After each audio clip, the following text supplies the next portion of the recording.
Hello Internet, my name is Darth Caboose, and welcome to Let's Play Labyrinth, The War on Terror, 2001 to question mark.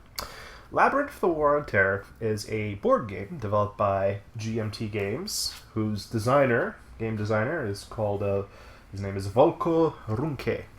And he made this very interesting board game that sort of simulates the war on terror between the years 2001 and till the current date. It's a board game that is typically for two players, although a solo version is available as well, and that is what this Let's Play is going to be. For this episode, I'm just going to go ahead and cover the basics of the game and just sort of how you can get started playing this game if this interests you. So, as you can see here, I've got Google Chrome open. I have a couple of pages open. While it is recommended for you to buy the game from your local board game store or look online on Amazon for this game if you're interested in trying it out in real life, because you can play the game in real life with the solo components, you could alternatively play it through Vassal. Vassal is a program that is designed to emulate board games on your PC, from which you can play any sorts of things, either with people online through Skype or possibly solo games, much like Labyrinth. So if you do want to get started on this, or just sort of want to see the aids I'll be using to help me play this game, you'll want to grab the following. The first one here is the rules of play, which you can see right here. I'll be posting the links on the video, but this pretty much contains the complete set of rules you need to play.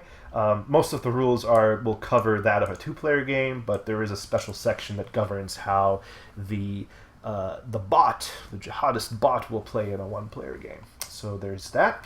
Another recommendation is the board game box comes with a set of player aids, which you have access to if you have the game physical. But if you don't, you can do a quick Google search for Labyrinth player aids and get your hands on player aids through Board Game Geek. And this one over here is a pretty critical one that I'll be using frequently. I won't be showing this on the stream, but I'd encourage you to sort of grab this yourself and follow along while I go through. It's split into two sections. The first top half will refer to every single time the bot does something, and the bottom half is sort of the details of what you do depending on what happens. The last useful link I'd like to recommend is this one from the BoardGamingLife.com, which is a list of all of the different effects in the game and how the AI best handles it. Now, typically, you can get all this information from Chapter 9 of the Rules of Play, but as a nice player aid, this is pretty helpful, and having this available can sort of speed things up from your end. I'll be referring to this actually on stream, but this I'll sort of have in real life and be looking at it off camera, of course, and figuring all that stuff out. Okay, so let's jump right into it. So the first thing you need to go to Vassal.com and download the Vassal client. I won't be going over instructions on how to do that, but once you have that, you can go to, I believe it's, if you just type in Vassal Labyrinth, it'll give you access to the module you need, and you can download that and install that here. I believe there are two variants. There's the one that works with a solo game, and there's one that works with the two-player game. And actually, there's an expansion coming out, or a mini expansion that I've been sort of playing with, but that will not be the focus of this video here. So let's go and jump right into it. So basically, you want to open this guy up, double-click on it, and that'll open up a Java sort of mini thing here. Gotta give it a sec. There it is. Very strongly recommend that you update your version of Java. Not JavaScript, just Java, because this game does heavily rely on Java, and I had an older version that was rather slow. But let's jump straight into it. So we're going to play a game offline, and we'll do a setup here. So the first thing you have to pick is the scenario you'll be playing. The game comes with multiple scenarios. You can create a brand new one and set the world stage as you like, or you can play certain of them. I'm going to pick the most basic one, which is Let's Roll, and I'll describe the scenario a bit when we jump into the game. And Then the next thing you need to do is to pick a side, and for this you just pick solo because, well, it's a solo game, right? And then you hit finish, and the board is set up as it is. So if you're not familiar with Vassal, here are the tools. You can save the game, load the game. You can load different scenarios. I don't think you can do that actually within the game. I think you have to do it within the wizard at the start. And some help. There's also access to markers, which we'll be using frequently, cards, which we'll be using a lot, the hand of the US player, that's us, the Jihadist player, that's the bot, and then these very handy die here. These are, die. You can click on them. They roll the die appropriately. And a couple other things we'll cover later. This also is the log of everything happening. Well, we don't need this so much. We'll just minimize that a little bit. And then this is the main board. So let's go ahead and I like to do fit to width, and that sort of doesn't make it completely illegible, but you have to kind of scroll up and down to see things here. Okay, so this is the main board of Labyrinth, and again, this is a simulation of the U.S. war on terror between the United States as one player and the Islamic Jihadists that is being played by the other player, in this case, the bot that we'll be playing against. The game is a bit different than in the two-player version, but in the one-player version, there are sort of three aspects of how to win the game.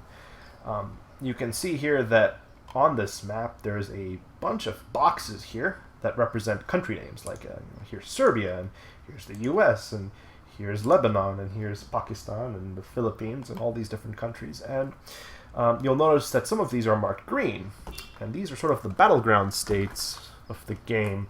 A lot of the game's victory conditions are based around these Muslim states, if you will. For the United States, they are trying to promote good governance in the Middle East, and that is sort of indicated by this little yellow or red number here that occupies one of these three spots that indicates the governance of that country.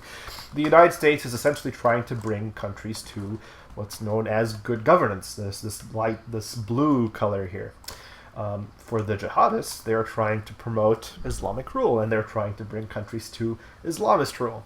So, as you can imagine, this is kind of like a sliding scale of governance. You have the best one, which is good governance, and then the step below is fair, and then we have poor, and then finally we have Islamist rule. So you kind of have this sliding scale of governance there.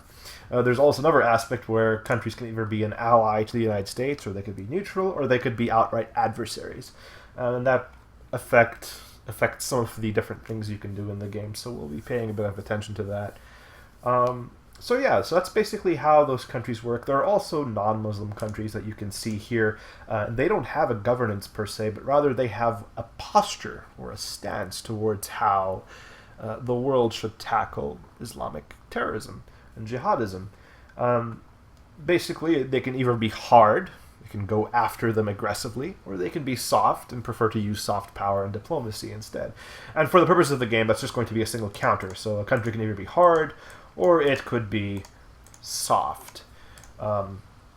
And that affects the global, you sort of take all the different countries, hards and softs, sum them up and place them over here, and that affects a very important thing the United States can do, which is called a war of ideas. Again, too much detail, we'll be covering that in a bit later. So how does the game end? The game ends in one of three ways. The first way is what I like to call the resource victory. Middle East has a fair number of resources, oil countries, minerals, what have you. This is represented by the top left number on each of these countries. So you can see, sort of true to real life, a lot of countries like the Gulf states, Saudi Arabia, and Iraq have a value of 3, which is a lot. That's the highest it can go. It's from 1 to 3. Meanwhile, countries like Sudan, Lebanon, Yemen, only at a 1, not so high. So the United States is trying to get a collective of 12 countries to good. So if they can get a total of 12 resources of countries to have a good governance, they will win the game. So that's how the US can win the game. The Islamists, on the other hand, don't need quite as much to establish for the next caliphate. All they need is a total of 6 resources under Islamist rule to win the game. So you can see right now that Afghanistan here is already in Islamist rule, so the Jihadist player is already 1 out of 6 towards winning the game. So that's the first victory condition, resources. The second type is general governance, as I like to call it. So there's a total of 18 Muslim countries on the board. If 15 of the 18 countries become either poor or Islamist rule, and the U.S.'s prestige bottoms out at 1, we'll cover this a bit later, then the jihadist player wins. They just sort of were able to move the entire Middle East towards a very poor governance. On the flip side, if the U.S. can get 15 countries to fair or good, 15 of the 18 countries to fair or good, then the U.S. player wins the game. I'll admit this victory condition is quite rare for the U.S. to win. They'll typically be going for the resources. But for the jihadist player, I've had a couple of games in the past when I've played this where it almost came true. So you got to watch out for that. The last type is what I like to call the knockout punch victory condition. And that is where you attempt to just flat out destroy the other player. And it's quite different between the two players. This is a victory condition that the U.S. player cannot achieve in a single-player game just because of how easy it could possibly happen. Typically, if the U.S. player can wipe out every single cell, that's these little black cylinders represented here on the board, then the United States has stopped the jihadists and they win. Of course, that's a winning condition. It does not happen for the U.S. in the solo player game.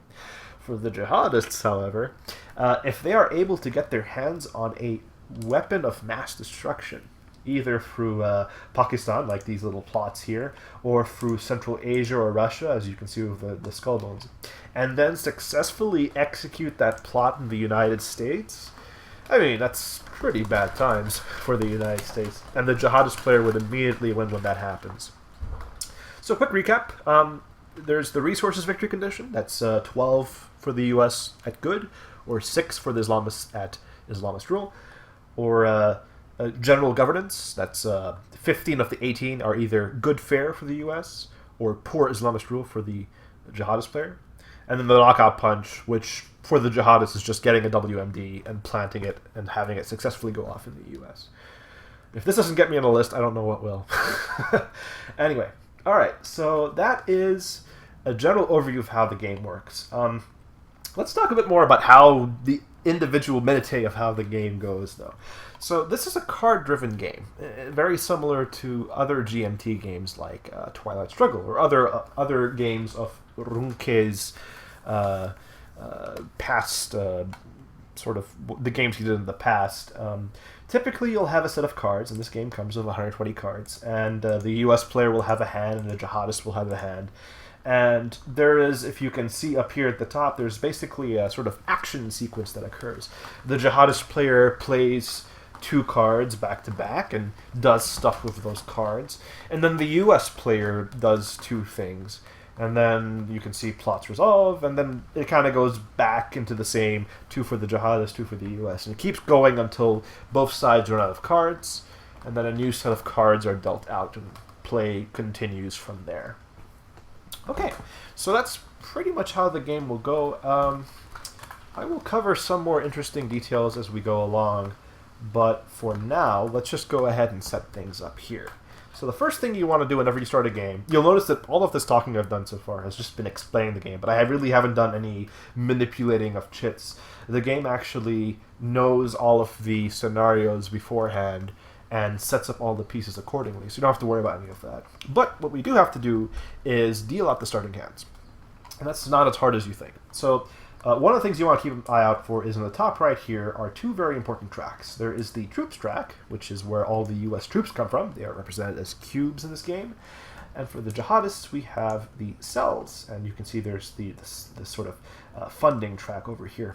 There's 2 chits that dictate what level these things are. You can see in troops that they're in something called low intensity, and that means the U.S. will draw 9 cards when a new turn begins.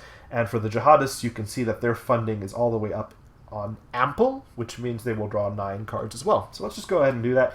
The way to do that is pretty simple. You just click on U.S. hand, and you go ahead and deal yourselves 9 cards. So 1, 2, 3, 4, 5, 6.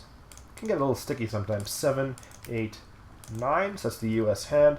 And then for the Jihadist hand, we'll do the exact same. I like to 1, 2, 3, 4. Oops. 5, 6, 7, 8, 9. Okay, so that's 9 cards. We won't look at the cards yet. We'll sort of get things started. One more thing I'll do is I'll adjust this to 3 decks. I doubt it'll be necessary, but we can talk about that later on. And this is how the game starts. And I will cut off this video here with the introductory scenario text that the game comes with for this particular scenario. Okay, so this is Let's Roll, and this is post 9/11, and it's literally right after the events of 9/11. So the text is as follows. It is September 12, 2001. Al-Qaeda has pulled off a devastating martyrdom operation in the United States that it hopes will light the fires of Islamist revolution. The U.S., caught off guard, has awakened and is about to respond. How will this game go? Who will ultimately triumph? This is a game of luck, of skill, and of an appreciation for the events that had occurred since that unfortunate day. So stick with me, folks, for part 1 of Let's Play Labyrinth, the War on Terror.